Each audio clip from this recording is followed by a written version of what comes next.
inyong pamilya, barkada, eskwelahan sa non-organisasyon. Kung JJ gusto ipaabot, text o i-message kami, text o i-message lang kami dinhi sa Tingog Kabatanunan. Sa nanbasahon nato ka na live dinhi sa Tingog Kabatanunan. Adyo kalimpi, i-like, i-follow, sa ni-share ang atong FB Live sa Surigao Youth Convergence saan sa RPNDX Kia Surigao aron mas dagan pang kabatanunan ang maabot sa atong tingog. Padalon lang kamo pagpaminaw kay dagan pang impormasyon sa balita ang musunod kuman na buntaga. Karon atong usang paminawon ang sitwasyon sa atong kabatanunan sa Dakbayan.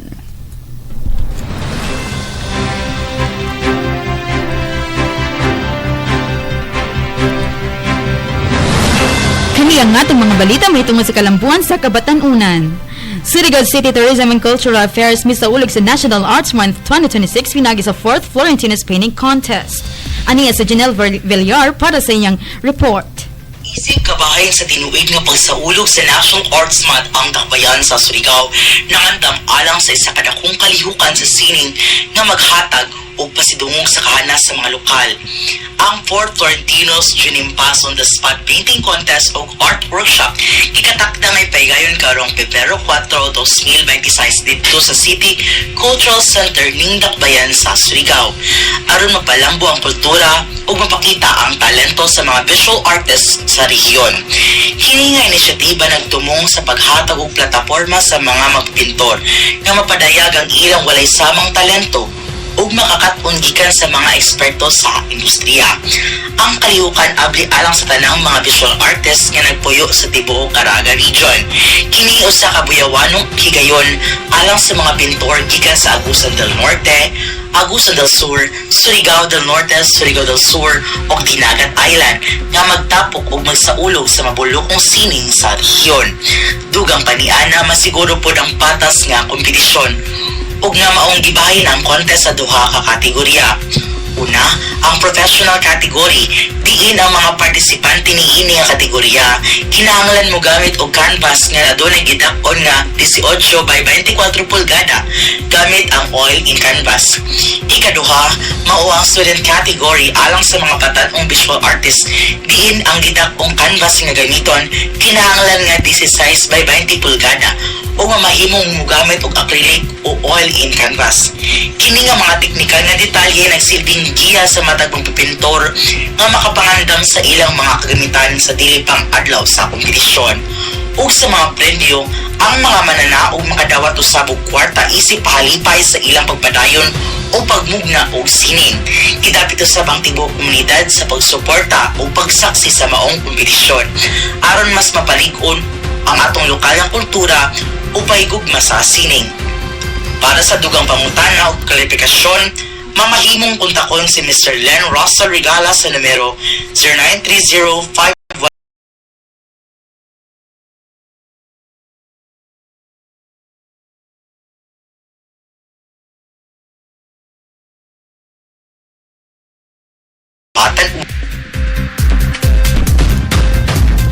SNSU-an gidasig sa pagpadayon ng paglambo sa second semester. Aniya si Angeles Cedro para sa iyang report. Sa pagsugod sa ikaduhang semestre karong tuiga, ang Surigao del Norte State University nag-auhag sa tanan estudyante o mas kilala sa tawag na SNSUans nga magpadayon sa ilang pag-uswag o kalambuan pinaagi sa tema nga padadyon. Sumala sa opisyal nga pahayag sa universidad, ang mensahe sa padadyon nag-auhag sa mga estudyante sa pagpadayon sa pagkat-on, pagdiskubre og bag-ong leksyon, pag-ila og bag-ong higala o pagtan-aw sa matag adlaw isip usa ka-adventure sa ilang akademikong kinabuhi. Gihangyo sa SNSU ang tanan estudyante nga mobalik sa campus uban sa tin-aw nga katuyuan, maghiusa sa espiritu sa pagkahimamat sa isig kauban ug magpadayon sa paglambo nga usa ka komunidad. Sumala pa sa universidad, bisan unsa pa man ang mga hagit nga moabot karong tuiga, ang mensahe sa SNSU mao ang we rise, we breathe, and we padadyon nga nagpasabot nga ang tanan estudyante dili lang ordinaryo apan kabahin sa mas dako ug mas taas nga kalampusan alang sa nasod. Kamera, mikropono ug entablado Project Super nagpaligon sa talento sa Kabatanunan sa Surigao. Padayon sa paghubog sa talento sa kabatanunan ng Surigao Youth Convergence, humanila gipahigayon ng serye sa mga refresher courses, ilayom sa ilang proyekto nga Project Surigao ng Peace Reporters, umoskiliya sa tawag na Project Super. Tumong sa mga kalihukan ng pagdiskubre, paghasag, pagpalambos sa kahana sa kabatanunan sa nagkalain-laing natad sa media ug sining. Ato ni 5 kabuk refresher courses nga gipahigayon isip padayon nga suporta sa mga partisipante. Niadtong Enero 17, gisugdan ng mga kalihukan pinaagi sa photography and videography refresher course sa buntag, gisundan sa radio broadcasting refresher course sa hapon. Samtang niadtong Enero 24, gipahigayon ng newsletter and design refresher course sa buntag ug ang social media content creation and editing refresher course sa hapon. Karong Domingo, Enero 25, gitakdang katapusang topiko nga mga theater arts refresher course. Ang maong mga refresher courses gipahigayon human sa Project Super Youth on Record Training nga gihimo niadtong Disyembre 20 hangtod 22, 2025 sa JB Nature Farm and Resort sa Barangay Sukaylang, Surigao City.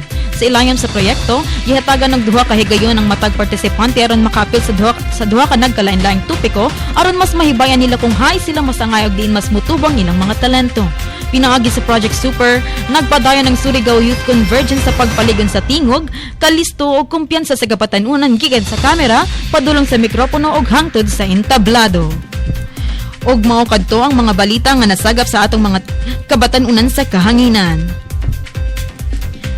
Daghang salamat sa mga mahinungdanong mga komprehensibong balita gikan sa mga tingog ng kabatanunan. Padayon gihapon kita sa atong programa dinhi gihapon sa Tingog Kabatanunan.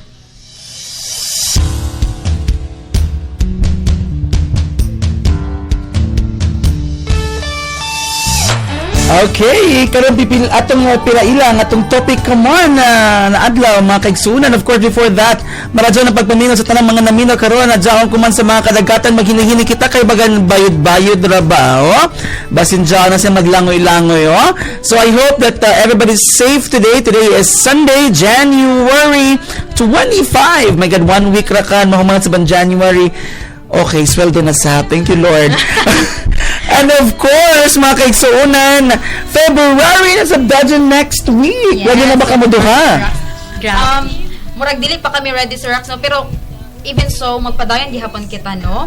So, alright, ang ato kong pag-istoryahan sa Rax, no? Kaya it's all about SD.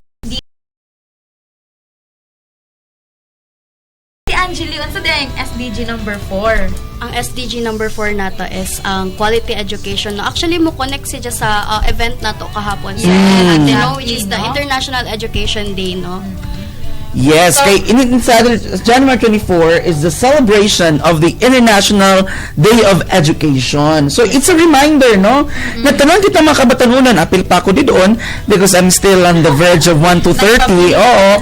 Oh, syempre magpabiling kabatanunan, dapat gajud i-value nato ang education because Correct. this is the lifelong na ato madawat, no, na daon sa ato ang dili makawat sa ato unless tai chi na kao, di ba? Okay. Oo. So that's something that you will never be able to give back kung mabaylo sa imo. So this is an observance, no, in dedication and the value of education, no, Yes, throughout the country and the world. Yes. Exactly, Sir Rex, no? Kaning International Day of Education, Manggod, aside sa pag-recognize nato sa importansya ng edukasyon, it is also a reminder for all of us nga kanang bisag unsa gid sa kalisod sa kinabuhi, magpadayon gid dapat kita no sa pag-eskwela, dili gid kita muhunong, dili kita lang basta-basta na magpalupig sa mga problema sa kahanginan. That's no? correct. Diba? Siyempre, no, ini ato mga, ikaw kamuga, mga estudyante, ako, teacher ka. So, we are really an embodiment, no, of education. So, importante man gajud sab ang edukasyon. Pero, what is for you? What is education for you? For me, sir, I believe na kanang ang education, sir, lifelong process siya, sir, no? As you said, kay na, no? Na, kanang, ang education man good, dili na siya muhunong sa kanang pag-eskwela ka kuman, hangtod sa college, no? Lifelong process siya. It means nga kanang, hangtod na sa pagkatiguyang ni jaon gihapon ng education because education is na everywhere, naa siya sa That's true. nagkalain-lain na aspeto sa ato kinabuhi. Lang pa, there are two kinds of education, the formal and the informal education. Ako dyan ako sa formal education, but ato ni ba na dyan, may nag-eskwela, they are in the informal education. Manuman, because in every day, we are educated by our experiences, by our walks of life, etc. So all of these things na ato na dawat, na experience, na natamoma, are all part of an educational process, no? Yeah. It might be na tumba ka doon sa bato, so tomorrow na ka tumagi, di ba? That's kind of education that we're talking Laong about. pamatod Sir Raxon sa kasabihan na kanang experience is a great teacher. Correct. No? Ang mga dyan, di lang kadyo kung mag-uyab-uyab Correct, kay... Jud. Oo, nakita ko sa iba na nag-uyab-uyab tapos nasakitan, di ba? Bagan makulit ako na bagan. Hala, kaluwisad nila, di ka na ko dyan maghingana. Amo dyan, antil ko man, yagan siya ko uyab, oh. Mo nang essence sa education na kanang importante gid siya sa Oo. pag-adlaw-adlaw na kinabuhi. So, joy awareness na may tabo, oh.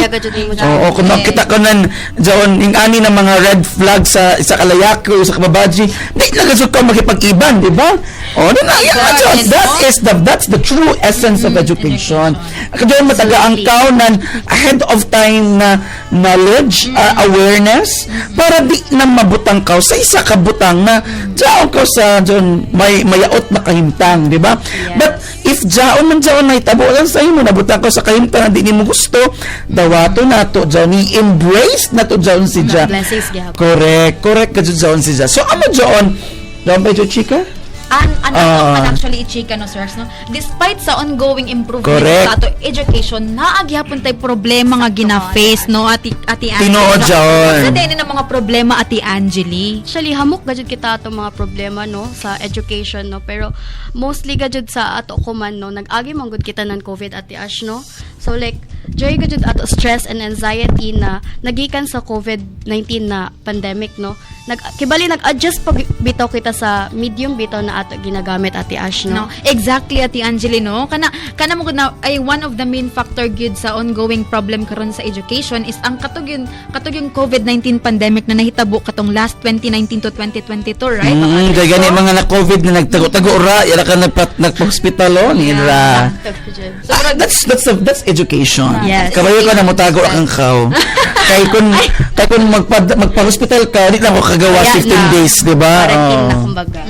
So aside sa no sa psychological problem no ng mga estudyante, naputay gitawag nga kanang physical problem. So unsa din ng mga physical problem? Kani ang mga limitado na mga resources, materyales ug mga institusyon, di ba no sa RACS no? That's right. Sure mga jud ko sir no, so kabalogid ka ani kung giunsa ni sa kung giun sa unsa ni pag-budget no na nagkalisod na gud pag-budget ang ato kuman mga ahensya para maapod ra lamang ang mga karadyawan para sa mga Oo, estudyante, pero di ba? mga members sa gobyerno dyan, mga officials na Exactly. biskay ihatag dyan sa sakto na butang dyan to sa mga bulsa tagbutang sa mga maleta, di ba? Amo ra dito ng problema. 100 billion Delikado tagtunga-tunga ra nila, di ba? Dapat dyan taghatag sa ako. Nay. No, aside po dato no kay naapod ta gitawag nga work and student overload sa mga magtutudlo. So unsay pasabot ani? So kibali for example diri si Sir Rax, jari man gud diri no, teacher man gud si Sir Rax, no? Sa isa sa mga problema diyon kay nagpanubra ang trabaho ng teacher. Sa ang mga estudyante nga occupy ng isa ka maestra. And then Correct. that would lead to kanang dili madiskusan pagtarong ang mga estudyante kay maglisod naman pag-manage ang isa ka maestra. Hala daw ba tungod man ka pag-manage hamok, ang isa ka maestra ang 50 ka buk estudyante. Diba? Dili sa just sa John. Tungod kay hina kaayo ang kanang sistema gud nato, no? Sakto Dili kita ka, magpatumpik-tumpik.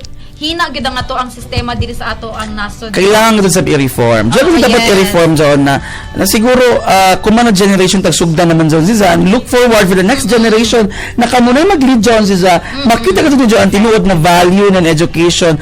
Because if you see that na dako dyan ang mahitabo na kabaguan sa kalibutan sa ato country, number one, if everybody's educated, di magpayod-ilat kung sino ibutar Gadyo. sa umaabot na eleksyon, di ba? Kung man, for example, kung educated ka na tao, siya imatarang na trabaho, di magsalig sa gobyerno, Gadyo. di magpaksalig sa mga tatawag na to na mga ayuda. Yes. Amo dyan si Sana, mapobre ka, kaya nagsalig ako sa ayuda.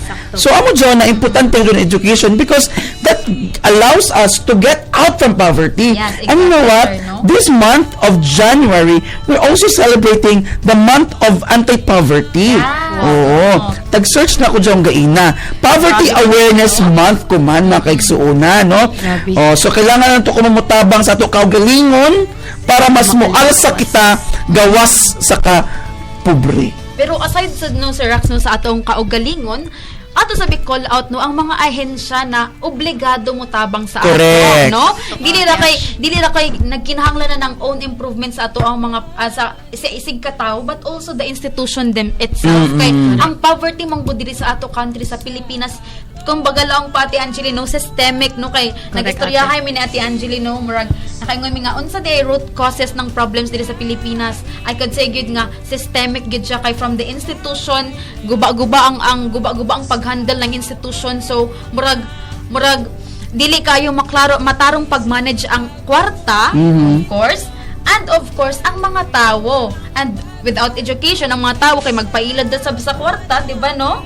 So waya gid mahitabo na kabag-uhan, kay dili man waya may mga strong na mga tao na mo voice out gid na huy dili nga na ang pagbotar, dili nga na ang atong election process, we should vote for kanang mga candidate na mo tabang gid sa ato instead na mangbulsa, di ba? Correct. Amo gani John, diya invite ko man na adlaw. In terms of education, diya invite ko man Ashley sanan Angeli na mga estudyante gikan sa Mati National High School para maghatag ng gamay na discussion about a topic no na just how somehow related sa education. So diya mga estudyante gikan sa Mati National High School para sa paghatag ng ginagmay na discussion. But this is also very important discussion kay dako ini ang tabang para sa pagbag-o no nan ato kalibutan. Research anil topic ko man no. So ang research no mapod ang may kasulti pod na ako diri na sa research no, isa gyud ni kanang great tool para sa ato ang community mo lambo, di ba? Kay ang research man good, ang aim ng research is maka-create or maka-create ng something yes Mulambo para gadyo kita no. mulambo gadyo no. Yes, Angel. Amo John gani sa ilas title na proposal nila sa ako no ito nag-propose sila kay ako may teacher nila pag-propose nila sa ako lako na di common ilabay John si John dapat ka John ato research John mga bago di na ko si balik-balik pwede mo balik pero dapat something new about that issue or topic, di ba? So amo John makigsuunan jari ko man kaiba na to an ato mga estudyante gikan sa Mati National High School STEM ni sila no sa Mati NHS jari ko man para mag-discuss about their topic no assign sa mga topics no specific topics no. One topic is about grounded theory, another topic is a qualitative research one, review of related literature and phenomenology. Okay, mga kaigsunan jari kayo nato kuman si Cherry Lou Lasha, jari isab si Precious Marte, sanan si Aizen de Melgar. Good morning. Alright, so good morning no. Mara dyan napunta mga kabatan-unan gikan sa Mati National High School. So mga ate noon sa may day inyong gi-share sa giistoryahan ni Sir Rax sa kumbaga ang tag-istorya gay ni Sir Rax. Uno ba dyan gusto i-share? So magsugod kita kay ate Cherry Lou. Oo. Diyan ilang mga topic. So, for example, si Cherry Lou, ang topic niya is grounded theory. Amo inis sa mga different types of research, quantitative research. Sige. Tapos, for example, si Precious, ang topic is RRL, review of the related literature. Tapos si Aizen, phenomenology. Okay, let's begin with Cherry Lou. No? Ano ba sa grounded theory? So, ang grounded theory, sir, is isa si Jaka pa maagi sa research, which is may tungod sa paghimo bitaw ng isa ka teorya. Instead na magsugod kita sa pre-made idea or theory, ang ato himo is isa siya ka theory gikan sa real world data. Ang mura si Janan kuan pagplaster ng isa ka puzzle gikan sa actual observation, interview or documents imbis na magtagna-tagna kita kung unay itsura na sa ka picture. So kibali, in grounded theory, mag-base ko sa existing na mga na-research. Because when you talk about theory, these are amura ng ilang mga panalagma, di ba, na ilatag-prove. These are theories na wala pa lamang ma-approve sa tibuokan